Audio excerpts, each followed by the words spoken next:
Hey everybody, it's Kevin and Thea from RPH Ally. Super excited to have you here with a great episode of the Remote Care Services Show. And today we're going to cover what to consider during RPM platform selection. It can be overwhelming. There can be a lot of choices, lots of things for you to look at. We got you covered, so don't worry about it. We'll play the reel and we'll jump right into it.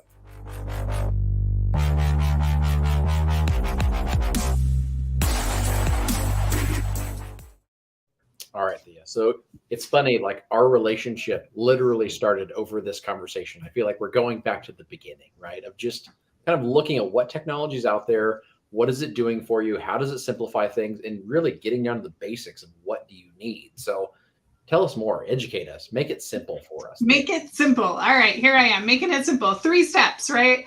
There are tons of platforms available, tons of opportunity out there. There's more and more every year, every month. I swear there's a new one. And some are from overseas, some are building here, some are in Silicon Valley, some are in Utah. Like they're all over. They're blowing up everywhere because Medicare is putting a lot of emphasis on what it's doing and what the outcomes have been. So through COVID, they used a lot of it. They loved it. They keep supporting it. They pushed out that omnibus signature for it to continue clear through the end of 24. So we got another 18 months ish to get through telehealth, more of telehealth. So remote patient monitoring isn't going anywhere. So let's see how you select. So I really break it down into 3 sections. The 3 things that I think about. 1 is usability for the patient and yourself. 2 is the security around all things cyber. And then viability. Is it something that's going to make sense to you from a financial standpoint? So those are really the 3 real main sections that I like to go into, because I really feel like if you can look at those from an objective eye, when you are presented with demos of lots of different platforms, you're going to come back to the same conclusion. Is it right for me? With those 3 answers, I think you can find out whether or not it would be right for you if you evaluate those 3 things. So under usability, that's the easiest one, right? Like how easy is it to use the platform? What specs does it have to, what's it going to do for the patient? What's it going to do for you? Automation. Is it going to be easy to use from a device standpoint for the patients? When I look at ease of use for the patients, that's like, I would say one of my top 3 like things that I'm thinking about every single time, because if you don't think about the end user in mind of that 80-year-old that is trying to figure out how to change the remote batteries, you've got to think about that person. Now, 65-year-old, or 25-year-old, pregnant patient that you need to work with, or the 65 just got to Medicare and is loving this, jamming, to all things preventative, or you get the 80-year-old.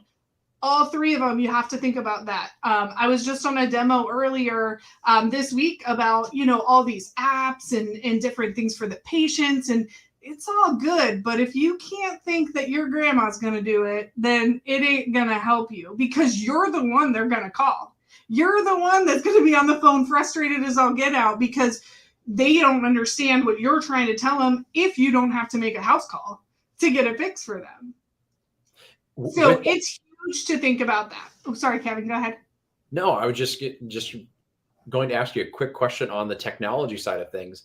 If there is an issue that goes on, Thea, let's say that we pick the perfect solution. There's a problem that happens. Can we bill for that? Can you bill for it? I'm sorry. So if we're trying to do time, like time-based billing, components, can we bill for technology troubleshooting?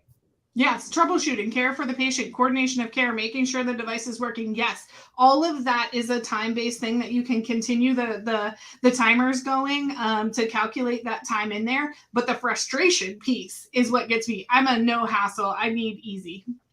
2-part question. So the second part of the question is, if they don't actually bring in readings, can we still bill for the readings? There's 2 codes, right? One is around the device getting readings automatically. So it has to come in automatically. You can't put them in.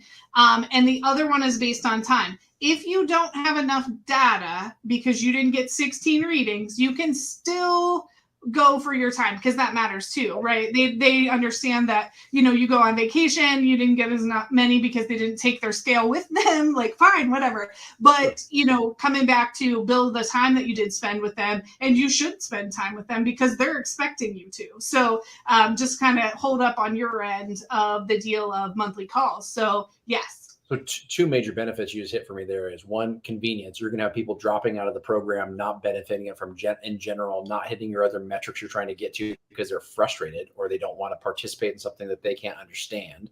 And two, your billable opportunities just got cut in half because you can bill for one section, but can't bill for the other because you're not collecting the data. Okay.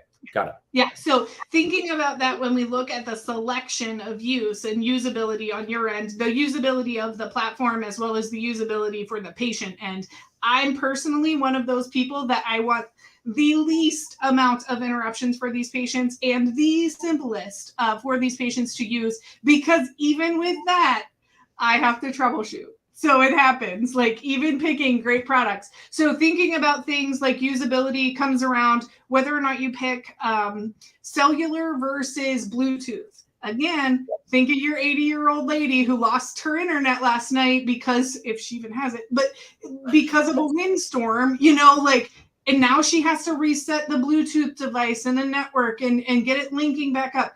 Not my favorite option for Northwestern Pennsylvania, where we get hail, ice, rain, snow, tornadoes, like all 4 seasons. It's not fun. We do lose electric. And so like that part of it, I'm thinking through that. There's SIM cards that are in the cellular devices. And, it just depends on your population of patients. But if you're looking at strictly Medicare patients, use caution on how they connect, because again, that's troubleshooting on your end that you're going to have to manage, or a technician, or, your tech, or your student, or whomever is helping you manage collection of data. That's going to be important. It was amazing, Thea, when I went and I surveyed probably 20 different RPM companies, and they were talking about devices, and by far, they said, if you don't have cellular connection, it won't work as well for us or our clients. Like that, it won't work well when you're on that side of the coin, developing devices for people to use, which I was previously. It just wasn't as attractive. So you had to find ways to get cellular into the pipeline for simplicity alone. Yeah, exactly. Ease of use on your end, your tech side, and the patient's convenience. Because I did a post just on LinkedIn last week about patient engagement. If they're frustrated, they're not engaging. If they don't engage, you don't get your time, which means you're not making money.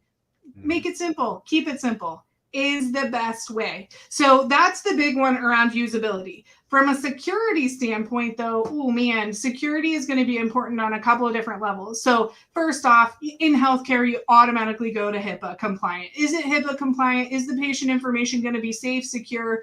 Then I go to audits. Like, are we going to be able to stand up to an audit based on the reports that I'm getting from this device platform company? Will they stand up? I don't know.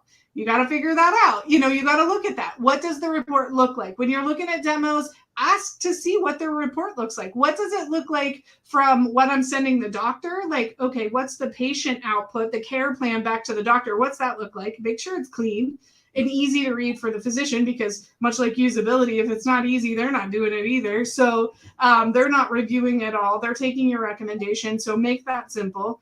But from the reports on, auditing, are you meeting the requirement of time and data collection? That should be on your monthly report. It's an easy report to tabulate. So make sure that they're doing that down to the second. Medicare wants to see seconds on things. Oh, yeah. If we're billing for time. So, it's 20 minutes. Okay, 20 minutes on all my patients, 20 semicolon 00. Medicare doesn't want to see that. Medicare wants to see 21 minutes and 32 seconds on this patient, 35 minutes and 42 seconds on that patient. It's cleaner, right? Like, yes, it doesn't look as nice when you're looking, if you're a type A like me, I want everything looking the same, but it will align with the audit of what they're requesting. Are you doing an upstanding job on meeting the requirements and having every patient at the exact same time every month? It's going to look funny. It's going to put you in the red flags are going to go up for an audit, because they know that you can't have 21 minutes on every patient every month. Right. Just not. Conversations run over because dog got ran over by a bus, like that's 35 minutes, because that's what you talk about that month, kind of thing. So looking at how the reports push out for an audit, the liability of security too, that's a huge one. So HIPAA is super important, but also the cyber security and liability around that. Just make sure that they're dotting their I's and crossing their T's around that kind of security as well. That wasn't something I thought about too much when I got started until my hospital system got hacked, right? Like we had a cyber hacking just as COVID started in my hospital. I didn't even know COVID was so bad because we were back in the dinosaur ages of handwriting labels for, I think it was 6 weeks. Like the first 6 weeks of the pandemic, I was lost because I was handwriting labels in the pharmacy. You mentioned a couple things about security I don't think everybody thinks of there, Thea, that I wanted to highlight. Is just HIPAA is like automatic. We're thinking HIPAA, it's burned into us, right? There are a few other security standards that we can put in the show notes and be able to talk about a little bit further that can bring you to a whole nother level of cybersecurity. And you can see if they've got those certifications in the background, which is great to add on board. And oftentimes you're part of an institutional setting, they already have their standards kind of laid out, right? The hospital IT team and the CIO are already saying like, they better have this or they're not coming onto my network kind of deal. Right. But the other thing that I love is that the reporting and auditing functionality you and I have talked about before, should it be automatic that when I get on the phone, this software says, this is the time Thea got on. And when I hang that phone up, this is when she got off. The value of that in terms of seconds and calibration versus you having to click a button on and off, that a feature, Thea, that you feel like is underestimated? I feel like if the platform doesn't have a timer on it, it's a no-go. Hands down, no-go. That's why I haven't integrated into one of the health systems electronic health records, is because there's no way to start that timer from the system that they have. So I'm like, no, I'm going to use my platform. I don't care that the readings don't go through. The doctors didn't really want them going through anyways, because then no one was looking at them and that concerned them. So like keeping it inside the platform and moving over, which that all could be a whole nother show, right? Like whether to integrate or not, there's plenty of reasons to go back and forth. But from a security standpoint, like you said, the chief informatics officer at the hospitals, those are going to be that's not negotiable to them. But if you're starting a business or you're at a pharmacy, and doing this as like an added revenue stream, think about those things because it's really going to matter. And the platforms that I've seen that I've asked the question to, they can produce the document, which is what you want. Because in an audit or any kind of an insurance liability breach, you want to say, oh, it was on them. Here's the document. They signed it. Bam. And then you're not even going to be in trouble. You're not going to be called on the line, and it's not your liability that's going to be the problem. So that huge piece around security is going to be, profitable on the back end. Yes, you may pay a little bit more for a company that can give you that up front. Well worth it in my mind. To comparing apples to apples out there, hands down, a must for me. The last must is really around cost, the viability of return on investment for this patient engagements. Now, we talked a little bit about the Bluetooth devices, and there's companies out there that say, oh, well, they have Bluetooth. It's in this little hub or it's connected to their internet. They can have as many meters as you want them to. Yeah, I'm sure they can. But guess how many you get paid for? One. You get paid for one. You get a max of 60 minutes of time with this patient. If you had 3 meters out for a patient, how are you going to spend 60 minutes with that patient only? Even just reviewing that amount of data points doesn't make sense. So think about those things when you're looking at the return on investment and how many devices go out versus, what you're getting reimbursed. Average reimbursement for these patients is about $125 a month, upwards to $210. So, there's room on the table to pay for a good device, really allowing and aligning, you to be able to select a great product for the patients. I think there's a lot of companies that will want you to spend more, buy more devices and more things. Some of the platforms have a device fee that you can either buy or lease, and then they have a platform usage fee, right? So if I bought the devices, and okay, I bought the devices and I want Mrs. Smith to have 3 devices at her house. I don't know why, but okay. Then you still have to pay for the platform to have that data come into it. So it's not like it's one and done. Another reason looking to lease versus buy is who's technical support here. If there's a problem with the blood pressure machine and you're getting an error 1 or an error 3 or whatever, do you have someone to help you troubleshoot or not? If it's a bought product, usually not much. Some give you 1 year. I had patients that used the same blood pressure machine for 2.5 years. No problems at all. Viable, great product, right? So, but in that time, did I have the tech support because I was a one-man band that was doing it all? Do I have time to always give the patient an extra call this month because it's not working correctly, or their cuff is all jammed up and rolled all over itself because they take it off and slide it off their arm and it rolls everywhere and now they can't get it straight. Right. The technical support at some of these companies will actually make that call and help you. So look at what the technical support has when you're looking at cost and the return on investment. There's some things that I would pay a little more upfront for to know on the back end when the crap hits the fan, that we're like covered, you know? Yes. I love that you just broke it down to like bare minimum CYA. Yes, exactly. Cover your bum.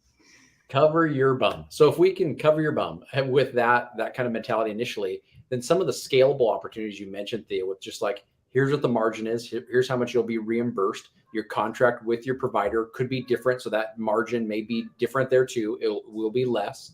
But with that, within those confines, I'm sure for you, Thea, it really was, I'm going to start with the minimum number of features and then recognize which features I value the most to be able to scale my business up toward, as long as they include those 3 that Thea just listed out for you. And that was simplicity for the patient and for yourself to be able to utilize, security, not only for HIPAA compliance, but also security for monitoring and additional justification. And then the last one that Thea just went over, which I think is probably the one as a business owner you have to think of the most, viability. So does it allow you to be profitable? If you can't make money using it, not a good product for you to start with. Yeah, exactly. And I think when you look at all of the companies across the board, ask for the specifics. Let me see what the patient sees. Let me see what the doctor's output's going to be. Let me see what the audit is going to look like and how secure are you? And then say, does all of that meet the cost that I want to put into this? Oh, yeah. You know, I think it wraps up in a nice little service for pharmacy owners, consultants that are out there building PGX business and need reoccurring revenue. Lots of different opportunities there across the board. So I definitely hope that this was helpful for a lot of people in the 3 basic steps of what it takes to look and you know, weed out those products of platforms for remote patient monitoring. Super helpful. No, loved it. Hope you guys all enjoyed that too. If you want more information, you know where to go. You can head over to RPH Ally, go to the Remote Care Services channel and jump on there with Thea and get more information behind how you can get started. I think it's really not a matter of if you should, it's just when you do it, and she can help you do it now. And so we'll see you guys over there. Have a wonderful rest of the day.